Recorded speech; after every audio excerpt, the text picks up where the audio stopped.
nuestro tema en el día de hoy, educación sexual, mitos y realidades. Miguel, hablábamos antes de irnos a la pausa de que hasta mediados del siglo teníamos una sociedad conservadora y que a partir de la década del 60 entonces me comentabas cómo la civilización no ha vuelto a ser la misma desde entonces. Y en ese sentido, y lo que estamos hablando sobre este tema de educación sexual, recientemente la población ha estado hablando en los medios de comunicación, en las redes sociales, de una nueva campaña relacionada a la educación sexual, una campaña titulada Tus derechos sexuales y tus derechos reproductivos son derechos humanos, y que lleva como eslogan Conoce, actúa y exige. Debido a las múltiples preguntas de la población, quisiera entonces que pudiéramos responder esas inquietudes a través de este espacio y, ¿por qué no entonces, como aclarar qué es lo que trae esta campaña, qué es lo que hay detrás de esta campaña? ¿Qué te parece?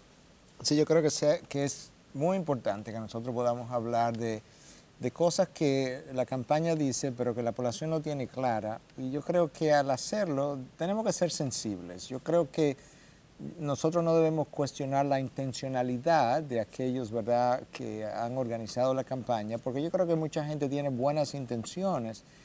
El problema está en que a veces con buenas intenciones puede ser que yo termine en el lugar equivocado, o si la premisa de mi buena intención no es correcta, entonces también yo pudiera terminar en ocasiones haciendo daño. De manera que lo que queremos hacer es, desde el punto de vista médico, como médico que soy, y desde el punto de vista pastoral, como pastor que soy, poder traer un balance entre las realidades médicas y las observaciones pastorales que pudiéramos brindar a la población dominicana. Básicamente esta campaña centra sus mensajes en 4 líneas o 4 temas. Educación sexual es la primera, anticoncepción, interrupción del embarazo y acoso sexual. Bueno, mira, yo creo que todo el mundo debe estar de acuerdo que debe haber una educación sexual. Yo creo que la controversia comienza en quién la da, quién tiene el derecho primero, cuál es la educación que vamos a dar, a qué edad la vamos a dar y qué es apropiado a la hora de enseñarla. Eso sería uno. En cuanto a la anticoncepción, yo creo que antes de nosotros hablar de la anticoncepción, si queremos hacer algo realmente balanceado, debiéramos hablar primero en favor de la concepción, de cómo Dios la ha diseñado, y luego entonces poder hablar de qué manera, del cómo, del cuándo, de los riesgos, de las realidades médicas de los métodos de anticoncepción, y no simplemente de una forma abierta como si la anticoncepción me ofreciera una seguridad absoluta, y también dejando fuera de la educación sexual los beneficios de la concepción, las bendiciones de la concepción. De manera que esa es nuestra preocupación, que cuando hagamos algo podamos hacer algo que sea balanceado y no desequilibrado, de tal manera que la población termina con una mala información, una mala interpretación. La interrupción del embarazo, que es básicamente el aborto, bueno, tenemos que hablar del valor de la vida, realmente de cuándo comienza la vida, de cuáles son los riesgos de una interrupción del embarazo, de cuáles son las consecuencias del síndrome post-aborto, de realmente tenemos nosotros el derecho de quitarle la vida a un feto, bueno, tiene o no vida el feto. Yo tengo que hablar de todo eso, porque es muy fácil hablar de que yo tengo el derecho de terminar un embarazo, porque es mi derecho, pero yo no tengo el resto de la información. Y quizás si yo tuviera el resto de la información, quizás yo mismo no decidiera en esa dirección. Y finalmente el acoso sexual, todo el mundo debe aplaudir todas las medidas contrarias al acoso sexual. Así es. Yo no creo que hay personas en la población, excepto los que acosan, que pudieran estar en contra de una campaña que defienda a la mujer que está siendo acosada. De manera que eso lo aplaudimos con todo nuestro corazón. Como en todo tema y en toda controversia, hay 2 grupos, los que están a favor, los que están en contra. ¿Dónde radica la diferencia? Yo creo que mucho tiene que ver con las premisas, número 1. Y número 2, mucho tiene que ver con la manera como concebimos la vida. Si yo concibo la vida básicamente de una manera pragmática, entonces yo siempre voy a estar observando lo que la sociedad hace y luego ajustando mis legislaciones a la disfuncionalidad de la sociedad. Pero eso no es una forma racional que la humanidad haya seguido a lo largo de los siglos. No, yo necesito primero determinar si realmente hay valores morales que rigen las poblaciones, valores absolutos o no, y tratar de legislar conforme entonces a esos valores que le han dado estabilidad a la sociedad, y cuando la sociedad se comporta de una manera disfuncional con relación a esas legislaciones, en algunos casos, pues leyes que puedan a penalizar las transgresiones, y en otros casos con educación que tiendan a disminuir o minimizar una disfuncionalidad con relación a lo que las legislaciones establecen. Ese es el principio de las legislaciones contra el crimen.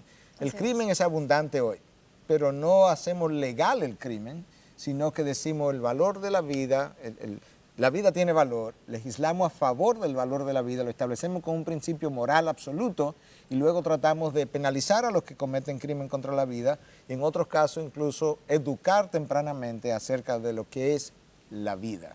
Entonces yo creo que ahí donde radica la diferencia. Escuchando a las personas hablar sobre este tema, podemos observar algunos puntos controversiales que ha generado esta campaña.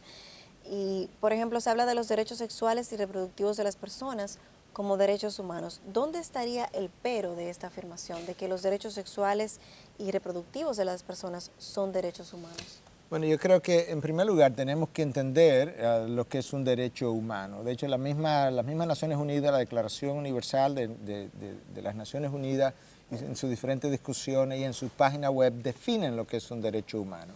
Un derecho humano se supone que es algo que es inalienable, que es inherente a mi capacidad de existir. En otras palabras, nadie tiene que otorgármelo, yo lo tengo.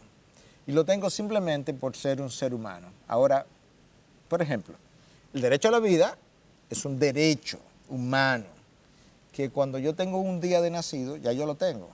Así es. Okay. Cuando yo hago de la relación sexual un derecho humano, yo estoy diciendo que ese niño de un día de nacido tiene el derecho a la sexualidad, porque yo no estoy calificando ese derecho humano. Y yo no digo que estas convenciones que se hayan dado no lo hayan establecido en sus discusiones como derechos humanos, pero es una contradicción a la definición de lo que es un derecho humano. Si yo hago del manejar un carro un derecho humano, eso implica que a un niño de 5 años de edad yo tengo que darle el derecho de manejarlo porque él es humano. El manejar un carro es un derecho civil y por tanto el Estado tiene la responsabilidad de regular el derecho civil. Y por eso ese niño de 5 años no puede manejar, simplemente por ser humano. Si hago de la sexualidad entonces un derecho humano, debiera permitírseme tener relaciones con una niña de 10 años, porque ella es un ser humano y yo soy otro, y esa relación es un derecho que nos pertenece. Pero no lo hacemos. El Estado no lo permite porque lo ve como un abuso a las leyes. Porque no es un derecho humano en el concepto filosófico de lo que es un derecho humano. Eso es un derecho civil que el Estado tendrá que regular porque esa niña, aunque es un ser humano, no puede entrar en una relación conmigo por la edad que tiene y porque sería un abuso contra ella. Entonces yo creo que hay una mala concepción filosófica de lo que es un derecho humano a la hora de legislar estas cosas. Tenemos que hacer una pausa, pero al regreso podemos seguir comentando sobre este punto y otros puntos controversiales que ha generado esta campaña sobre educación sexual. Quédense con nosotros, ya regresamos.